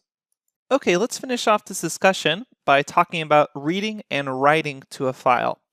Right now, you may have noticed that we've basically just been reading files, but we can also write to files and overwrite files. And that's a key difference that we need to appreciate. So we're going to say with open, and I'm going to say with open myfile.txt, comma, and what I'm going to do here is right with my cursor right next to open, I'm going to do shift tab. And what this does is it opens up information for functions that have already been defined. So later on, we're going to define our own functions, but you'll notice open is a built-in function. So you can see here some documentation, and this is why I love using the Jupyter Notebook for teaching Python, because just with the term shift tab right next to the function, you get all this really useful information. You can have plus here to see even more stuff. So you basically have the documentation right here in your notebook without needing to go online. All right, so notice here there's a mode, and it's set by default equal to R. So we're going to copy this and paste it right here. Say mode is equal to R, and then say as my file content is equal to my file read. So when I run this, there's no problem. I see the contents, and there it is. Now let's switch this to W, which stands for write. If I try running this cell again, it will say, hey, unsupported operation, not readable. And that's because depending on what mode you choose for opening your files, you may only choose to write to a file instead of being able to read to a file. And this is basically known as permissions. Sometimes you're going to want certain scripts to only have permissions to write to a file or only have permissions to read to a file. And sometimes you want them to have both. So what we can do here is the following options. We can use R for read, or W for write, and this will overwrite files. Or we can use A to append to files, and append is basically just adding more lines to the end of a text file. Okay, so let's take a little bit of time to discuss the reading, writing, and appending modes. So we just showed you that you can edit that mode. Let's discuss all of them very quickly one more time. If you set mode is equal to R, that's read only. If you set mode equal to W, that's write only. So this will overwrite files that already exist, Or if you try to open a file that doesn't exist already and you open it with mode W, it'll actually create a new file, and we'll see that in just a second. And then mode A is to append only, and this adds on to files. R plus is for reading and writing, and then W plus is opening a file for both writing and reading, and that again will overwrite the existing file if the file exists. If the file does not exist, it creates a new file for reading and writing. So to play around with these, let's create a new file, and I'll do this from the Jupyter Notebook. You can do this from any text editor as well, but I'm going to write my new file.txt, 1 on first, 2 on second, 3 on third. I'm going to run that to confirm that I've just created my new file.txt. In this case, I overwrote it because I'd run this more than once.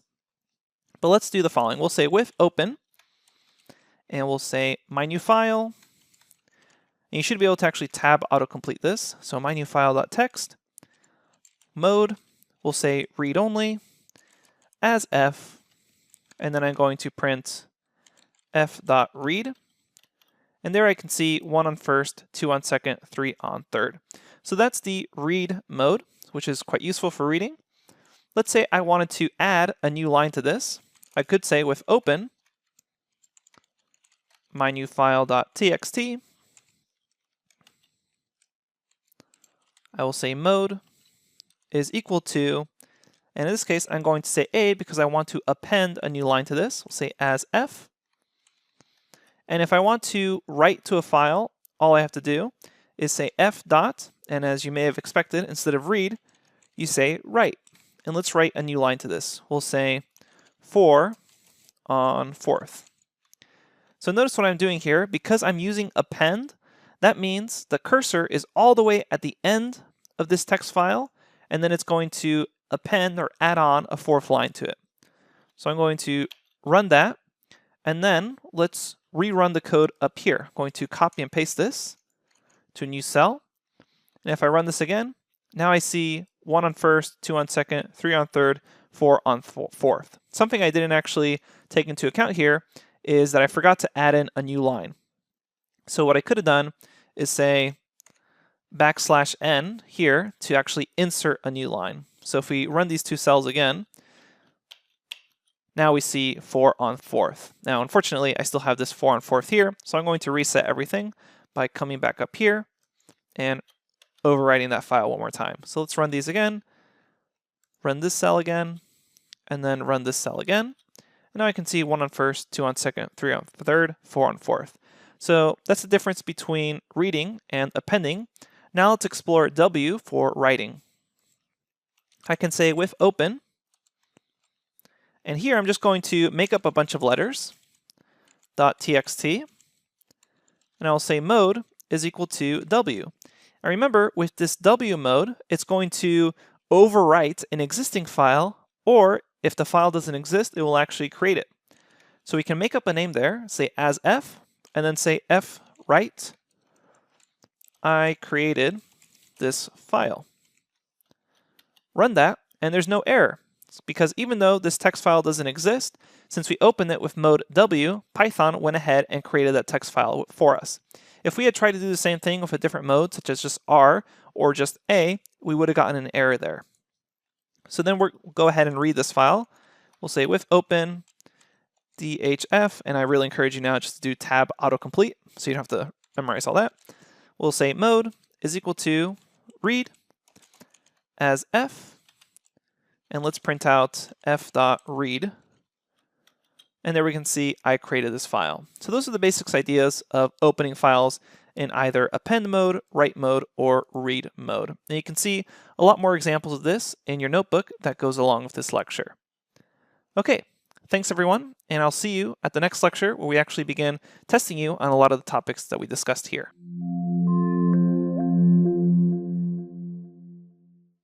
Welcome back everyone.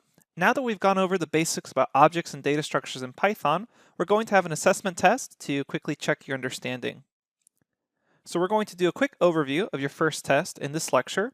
And as a reminder, you can download all the notebooks that go along with this course from GitHub or as a zip file from the course overview lecture. So check out those first couple of lectures. We explain how to get all the information, all the notebooks there. And then you have the option of either downloading the notebook and then answering the questions directly in that notebook, or you can just open up the link and then open up your own notebook locally and answer the questions there. So let's very quickly show you how to do this. I'm going to open the GitHub link right now. Okay, so this is what the GitHub page looks like. We've already shown you this before in the early lectures in this course. Come to Python Object Data Structure Basics, and as a reminder, you can click on here and then download zip to download everything as zip file. You unzip it, you have those notebook files, and then you can use Anaconda Navigator to go to wherever those zip files or those unzipped files were saved. Click on Python Object Data Structure Basics, scroll down here until you get to Assessment Test. Notice there's also a solutions file. In the very next lecture, we'll go through the solutions. So all the tests here that are in notebook form, you can do a self-assessment against the solutions lecture or the solutions notebook. Let's click on that assessment test. And this one's going to be pretty straightforward. Because you don't know a whole lot about Python right now, we can't give you too many technical questions. Later on, as you learn about functions and object-oriented programming, the questions are going to get a lot more technical, and there's going to be kind of a right answer and a wrong answer. But right now, these are pretty basic questions. The first one, I just want you to write a brief description of the following object types and data structures that we've learned about: numbers, string, lists, tuples, and dictionaries. This is really just for you to quickly write down, make sure you understand what the differences between a list and a dictionary are, for example, or the differences between a list and a tuple. So as a reminder, you can click on any cell and then change the cell type to Markdown in case you want to write yourself some notes. Up next, we have just a couple of questions about the numbers lectures. So I want you to write an equation that uses multiplication, division, and exponent, addition, and subtraction that when you put it all together is equal to 100.25. So this is just to make sure that you remember all these arithmetic signs. Should be pretty straightforward. And this is just to test your memory. Again, you can just work backwards from 100.25 to actually grab the numbers that makes that work. Then I want you to answer these three questions without typing any code, and then use code to check your answer. So I want you to see what's the value of this expression, and this expression. So this is testing order of operations, see if you remember that. And then here's an interesting question. What is the actual type? So that's the data type of the result of here. So as a hint, we have an integer being added to a floating point number being added to an integer. So what would the type of that be? Then I want you to find a number's square root as well as its square. So find its square root and then figure out what its square is. So to the power of 2. Okay, then we have strings, and for the given string hello, give an index command that returns the letter E. So you're going to enter your code below right here, so print out E using indexing. Then I want you to reverse the string hello using slicing, so we kind of showed a quick way to do that later on, or earlier in the course I should say. Then given the string hello, give two methods of producing the letter O using indexing. So notice O is the last letter in the string S, so there's two methods of grabbing that last letter. See if you can figure them out using indexing. Then lists, I want you to build the list 000 two separate ways. Go ahead and review the lists lecture to figure out how to quickly build out the list two separate ways. Then I want you to reassign hello in this nested list to say goodbye instead. So using indexing, grab hello and then reassign it to be goodbye. Then I want you to sort this list below, so see if you remember that method call. After that, we have dictionaries. So this one's going to be a little tricky because first off, we start off with just simple grabbing the keys and value pairs. So for this first dictionary, or really all the dictionaries, I want you to grab the string hello. The first one should be pretty basic. You see here you have a simple key, and then you have a hello. So it's just D and then simple key, so I kind of gave you the answer for that one. The second one's going to get a little more complicated, so let's zoom in and really look at it here. Notice that we have a dictionary nested inside another dictionary. So you're going to need two calls there. And I recommend that you break this down in steps. Then we have something that's even a little trickier. And just as a quick reminder, these are pretty unrealistic expressions of dictionaries or lists. This is just for you to practice indexing and key calls. So again, try to grab hello from this. And if you're able to do it, then you really understand indexing and lists. And then finally, this is the last one. This is going to be pretty hard and annoying, but just break it down step by step by grabbing keys and then index, key, and then maybe another index, etc., until you get to hello. Then I have a quick little question here that we've probably asked you before. Can you sort a dictionary? Why or why not? Then we have tuples. So what's the major difference between tuples and lists, and how do you create a tuple? Then we have sets. So what is unique about a set? What makes a set different than, say, a dictionary? And then I want you to use a set to find the unique values of the list below. And then finally, we have a section on Booleans, and this is a bonus section, so you don't really need to do this if you don't want to, because it uses comparison operators, which is going to be the very next section of the course. So consider this kind of a bonus section for you to read through, because in the very next section, we're actually going to cover a lot of this. But what we see here are operators.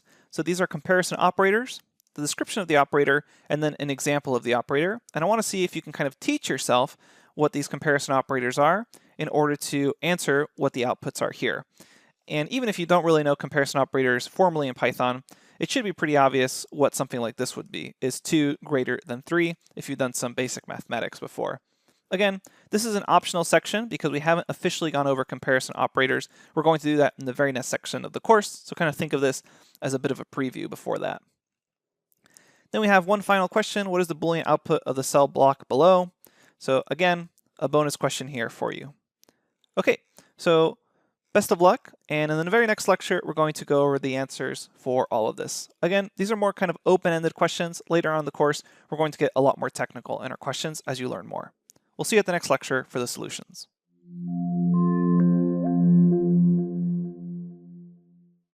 Welcome back, everyone. In this lecture, we're going to quickly go over the solutions for the Objects and Data Structures assessment test. So first off, we had that first question which just asks you for a brief description of all the following object types and data structures.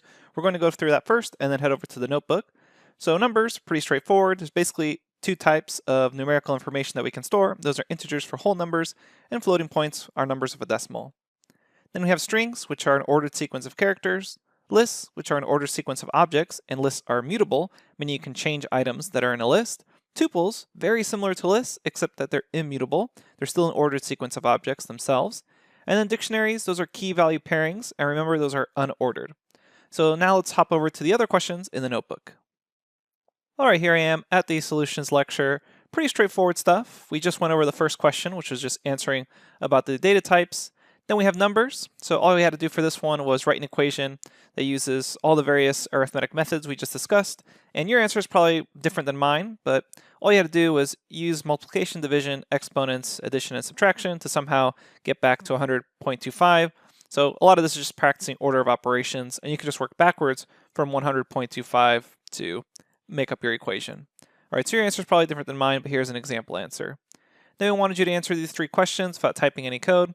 So what's the value of this expression, and this one, and this one? This is just to make sure you understand order of operations. So in this one, this first one, we're going to add these together before multiplying. In this one, we're going to multiply these 2 together before adding 5. And in this one, we're going to multiply these together before adding 4. And then the next question, what is the type of the result of the expression 3 plus 1.5 plus 4? So the answer for that one is a floating point number, because once you introduce a floating point number into this equation, it doesn't matter how many integers there are there, we're going to get a floating point number. Now the question, what would you use to find a number's square root as well as its square? So to get a square root, you can just mathematically say something to the power of 0.5 is the square root of the number. Later on, we're going to introduce the math library that will allow you to actually import a math function for doing the square root automatically. But in this case, this is a way to use a clever trick with exponents to get the square root. Then for the square, well, you know that's just asterisk, asterisk, and then 2. Next up were the strings questions. So for this one, given the string hello, we wanted you to list out the index commands to grab the letter E. So in this case, if we just count over from 0, let's zoom in one more level so we can clearly see this here. So 0 is at H, that means E is at 1, so we just had to say S of 1 returns E. Then we wanted to reverse the string hello using slicing. So we showed you this trick, but basically it means go from the beginning all the way to the end in a step size of -1. So a nice little trick there that'll reverse the string. And the reason that it's working is because you're going backwards through the string because your step size is a -1. Then we wanted you to give 2 methods of producing the letter O. So the ways to do that is using S to the negative, or S indexing at -1 to grab the very last letter of that string, or just counting from the beginning up to index 4. So those are 2 different ways of doing that. Then we had lists, and for this one we wanted you to build the list 0, 0, 0 in 2 separate ways. So the first way you probably did it is actually the second method listed here, which is just actually constructing the list using square brackets, pretty straightforward. But we also mentioned that you can use multiplication of a single list earlier in the course. So here we have this list 0 multiplied by 3, and now we see it here 3 times. Up next, we wanted you to reassign hello in this nested list to say goodbye instead. And the way you do that is you had to use indexing twice. So here we go 0, 1, 2 to grab the entire list, and then we go 0, 1, 2 to grab hello, and this is why we have 2, 2 reassigning to goodbye, and we get back the result here. After that, we wanted you to sort the list below. So there's different methods you could have done. One method that we showed you was this .sort method, and then you just call the list again. But there's also a built-in function that I want to just introduce to you now, which is called sorted, and that allows you to pass in the list, and this one actually returns the list itself. So notice what's happening here. This .sort method does it in place, meaning you need to call the list again in order to see the results. The sorted function will actually not do this in place, but instead return the sorted version. So that's the difference between using sorted and calling .sort. Moving along, let's talk about dictionaries. So using keys and indexing, grab hello from the following dictionaries. And this starts off simple, but then gets harder and harder. First one, pretty straightforward. You just pass in simple key to get hello. And then the second one, you have 2 key calls here. So first you do K1, and that brings back this dictionary. And then to get hello from this dictionary, you just say K2. Then this one's getting a little trickier. So first we have to call K1, which brings us back this entire list right here. Then we have to call 0 on that list, because notice, and this is kind of the really tricky part, is that this is a list of 1 element. So in order to grab that dictionary, you had to call 0 there. So that one's really tough. And then the next one is nest key. So from there, you're just kind of dealing with a normal dictionary. And then you have that list coming out. So we want to grab the second item in that list. And a lot of people get tripped up by this last one. Why is there a 0 there? And that's because, just like before, we have a list of 1 element there. So if we just want to grab that 1 string element, we can say 0 and then get back hello. And then finally, the really tough one, which was this is hard and annoying. So this one's a little crazy. And again, don't worry about real life code. Hopefully you never have to deal something with that. And if you do, this is really bad programming, but it's a pretty good question for practice. So what we do here is we say grab the first key, then grab the second item from the list that returns, then grab K2 from that dictionary in here, grab at index 1, this dictionary right here, then we say grab tough, and then we just do some more indexing to finally grab hello. And again, there's a 0 at the end because this is a single item in a list. And what's really useful for you, if you need to kind of break this down and understand it, is just build it out step by step in some cells. So first run this, just d of k1, then run the next step, dk1 with 2, then run the next step, dk1 with 2 of k2, and so on until you get the result. Then can you sort a dictionary? Why or why not? The answer is definitely no, you cannot sort a dictionary because normal dictionaries are mappings and they're not a sequence. And if you're a beginner and you're dealing with really small dictionaries, this definitely isn't clear at first, but I can't stress enough that normal dictionaries are mappings and not a sequence, and they cannot be ordered. Later on, we're going to learn about some special libraries that do allow us to use kind of a dictionary-like object, which is called an order dictionary. But right now, normal dictionaries, you cannot order them or sort them. Then we have tuples. What's the major difference between tuples and lists? Well, tuples, as we learned, are immutable. And how do you create a tuple? Just with parentheses, as shown here. What's unique about a set? The answer is that they don't allow for duplicate items. So kind of a hint there, just with the word unique. And then we wanted you to use a set to find the unique values of the list below. So here you have this list, and then you pass it in through the set, and now we get all the unique elements of that list. Finally, we have Booleans, and we had a little table here for operators. This is a bonus section because basically the very next section of the course is going to discuss comparison operators and logical operators. So you can see here the operators we have. We're going to explain this in a lot more detail in the very next lecture, but you have a description here and then an example. A lot of these are pretty straightforward. This is checking for equality, inequality, greater than, less than, greater than or equal to, and then less than or equal to. So hopefully just by learning that little table there, you can see that 2 is greater than 3, that's false. Is 3 less than or equal to 2? Well, that's false as well. Is 3 equal to 2.0? That's definitely false. And this one's kind of interesting. Is 3.0 equal to 3? Well, that's actually true. So Python, in this case, doesn't actually care that this floating point, and this one was an integer. As long as they hold the same value, it says they're true there. And then finally, is 4 to the power of 0.5 not equal to 2? Well, remember, to the power of 0.5, that's the same as the square root. So 4, square root of 4 is 2, so 2 is equal to 2, meaning the question, is 2 not equal to 2, returns false. And then a final question here, also a bonus, what's the Boolean output of the cell block below? Well, let's take a look at it. L1, 2 of 0. So where's that? We have L1 at index 2, 0, 1, 2. We have another list. And then we want 0, so that's 3. So we know L1 right here at these indexings is actually asking for the number 3. So is number 3 greater than or equal to whatever this is? So let's take a look at that.